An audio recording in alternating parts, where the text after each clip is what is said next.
Alors, à nous de prendre la suite. On va se présenter. Donc, moi, Muriel Bichot, éducatrice spécialisée, thérapeute familiale et coordinatrice de la Maison d'Ella. Et Marielle Alla, je suis médecin généraliste formée en gynécologie et aussi en acupuncture et auriculothérapie. Et j'interviens à la Maison d'Ella en soutien des thérapies. On vous a préparé un petit interlude pour retrouver votre attention, votre pleine attention pour, après, faire l'introduction de la thématique. Animasana. Corpore sano.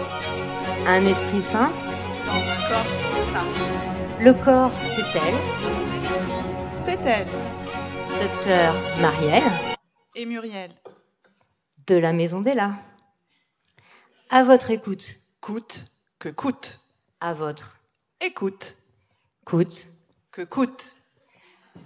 Pour celles et ceux qui ont la référence, évidemment, on faisait référence à l'émission À votre écoute, coûte que coûte. Pour ceux qui n'ont pas la référence, vous pouvez écouter le podcast, un podcast très très riche sur la chaîne France Inter et une émission humoristique et en même temps critique qui parle exactement de ce qu'on va vous présenter ce matin. Maintenant qu'on a bien capté votre attention, à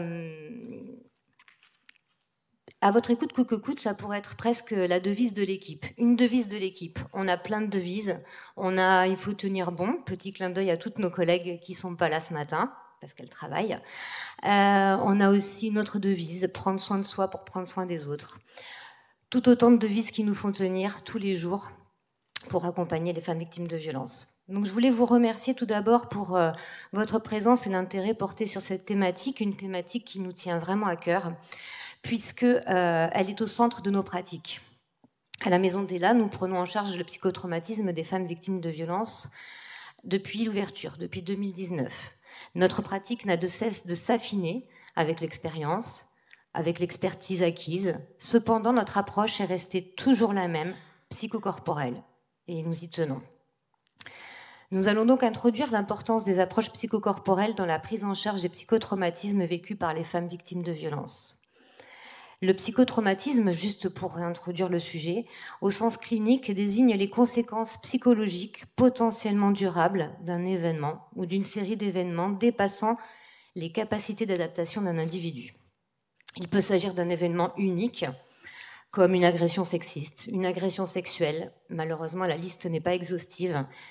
Autant de situations où l'intégrité physique et ou psychique est menacée. Ces expériences peuvent entraîner des troubles tels que le trouble de stress post-traumatique, dont les critères aujourd'hui sont bien définis dans les classifications internationales. Mais au-delà de ces formes dites simples, il existe des situations cliniques plus complexes, plus diffuses, souvent enracinées dans des vécus de maltraitance chronique, d'abandon, de violences répétées, dès l'enfance et dans des contextes de domination prolongée. Quand les violences sont répétées et intentionnelles, ce qui concerne la majorité des violences faites aux femmes, c'est ce que nous désignons sous le terme de psychotraumatisme complexe. Ceci implique des atteintes plus profondes de la construction identitaire, de la régulation émotionnelle, du rapport au corps, à autrui et à l'environnement. Quand une femme subit une violence, qu'elle soit psychique, physique ou sexuelle, le choc n'est pas vécu seulement de façon mentale, mais bien corporelle. Ce corps est impacté souvent en première ligne. Il devient, ou il peut devenir, un lieu de souffrance, d'angoisse et même de rejet.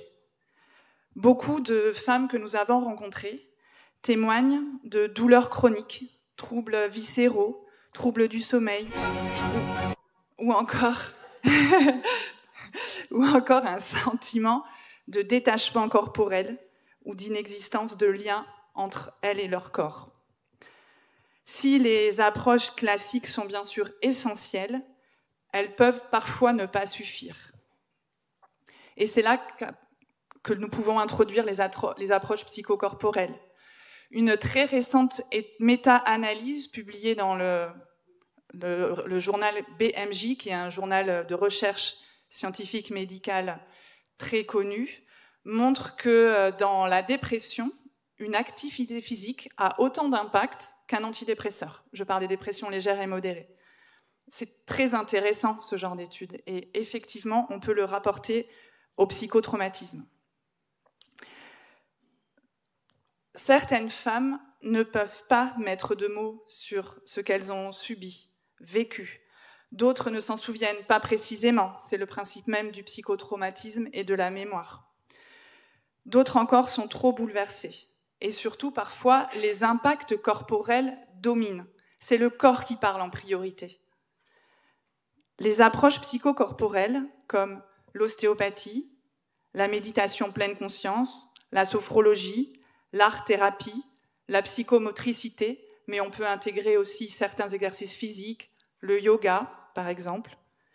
Ces méthodes permettent de rétablir un lien entre le corps et l'esprit, souvent dissociés après un traumatisme. Ça permet de façon concrète de réguler le stress. Beaucoup de femmes vivent dans un état d'hypervigilance, c'est-à-dire qu'elles sont en permanence en alerte. Ou à l'extrême, ou à l'inverse, en état de sidération, c'est-à-dire qu'elles ont une grande difficulté à être présentes ici et maintenant. S'ancrer dans le présent et non dans le passé traumatique. Reprendre confiance en soi, dans ses ressentis, dans ses limites et dans ses sensations. Et enfin, réinvestir positivement les différentes parties de son corps qui ont souvent été impactées par les violences. Des études cliniques, comme celle de notre collègue Paloma Hernandez va vous présenter tout à l'heure, montrent que ces pratiques peuvent réduire les symptômes de stress post-traumatique, comme améliorer la qualité du sommeil, ce que fait très bien Marielle, diminuer le stress et aider à reconstruire une relation positive au corps. Et ce qui est essentiel, elles redonnent du pouvoir aux femmes sur elles-mêmes. Elles sortent de la position de victime pour redevenir actrices de leur chemin de guérison. Bien sûr, ces approches ne remplacent pas un suivi psychologique ou médical, mais elles apportent une dimension corporelle, sensorielle, émotionnelle, qui est parfois absente des prises en charge proposées aujourd'hui. Et surtout, elles s'inscrivent dans une logique qui nous tient à cœur à la Maison d'Ella, de soins, une logique de soins globale, bienveillant et respectueux des rythmes de chaque femme, comme au Cassis, de manière générale. Pour les femmes qui ont été envahies, humiliées, parfois détruites dans leur intégrité physique et psychique, retrouver leur corps comme un lieu de sécurité et de liberté, c'est une étape fondamentale dans le processus de réparation. Les approches psychocorporelles, lorsqu'elles sont bien encadrées, ont donc toute leur place dans l'accompagnement des femmes victimes de violences. Nous allons donc ce matin partager différentes pratiques avec vous, avec dans un premier temps la présentation de Paloma Hernandez, psychologue clinicienne à la Maison d'Ella et doctorante en psychologie à l'Université de Lorraine. Sa présentation, la place du corps dans la prise en charge du traumatisme complexe, est en lien direct avec sa thèse, presque aboutie, un long travail de gestation, de maturation. Et comme vous pourrez le constater, on ne fait pas les choses à moitié à la Maison d'Ella. Le corps parle même pour nous professionnels. Puis, après une courte pause, nous nous retrouverons pour la table ronde sur la pluralité des approches corporelles. Et enfin, nous terminerons avec le témoignage vivant de 2 expériences d'ateliers de prise en charge des psychotraumatismes. Entre chaque séquence, nous avions dans l'idée de vous partager des témoignages de patientes sur l'approche psychocorporelle. Qui mieux que des personnes concernées pour en parler? Des patientes, justement, qui auraient voulu être présentes ce matin pour répondre à vos questions, mais qui n'ont pas pu être disponibles, qui sont sûrement connectées en visio, et donc je les remercie pour tout. Voilà, nous les remercions vivement pour leur témoignage riche et leur participation à cette matinale. Nous avons donc réalisé avec elles 3 capsules et nous commençons maintenant avec le témoignage d'une patiente, Flavie. Merci beaucoup pour votre attention.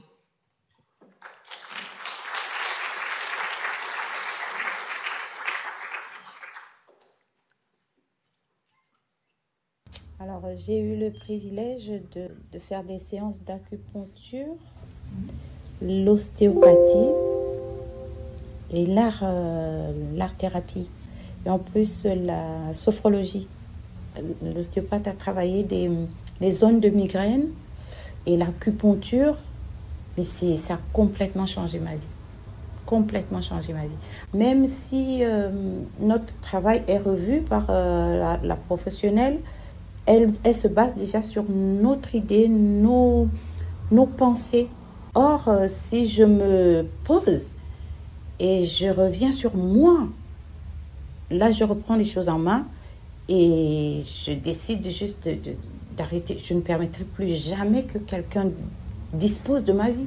Ma décision de me prendre en main, de reprendre ma vie, ça a commencé là. Il y avait des parties de mon corps que je voulais juste éliminer, enlever. Tout cet accompagnement-là m'a redonné, non, j'ai de la valeur. J'ai de la valeur et il faut que j'ai le droit de vivre. Quand je sens que la colère, les choses remontent, je me pose et je respire. Et puis j'écoute les vagues, les bruits de l'eau que vous m'avez conseillé. Ça me fait beaucoup de bien aussi. Je réapprends à m'aimer. C'est très difficile. Mais je réapprends à être en harmonie, à m'accepter et être en harmonie avec moi-même. Donc, quelque part, c'est moi la plus forte. Des séances de psychothérapie, ça fait du bien au moral, on va parler, mais le corps porte des stigmates, le corps porte des douleurs qu'il faut aller aussi soulager. Et donc, de travailler le côté moral et le côté physique, ça m'a apporté beaucoup de bien. Ça m'a permis de comprendre et de savoir comment harmoniser mes multiples moi. Je ne sais pas, mais c'est comme ça que je le vois. D'affronter mon moi-même, d'aller toucher les choses, ça a été très difficile. Je me fuyais pour me protéger. Mais moralement, j'ai jamais été aussi bien que je suis aujourd'hui. Et ça ne fait que commencer. Quand je suis fatiguée, je me permets de me reposer. Je m'octroie des choses. Mon souhait, c'est que d'autres personnes arrivent à ressentir ce que je ressens aujourd'hui. Je souhaite vraiment pour les personnes qui sont dans une terrible souffrance, j'espère que beaucoup de personnes trouveront la joie, la dignité, retrouveront la dignité que moi je ressens aujourd'hui.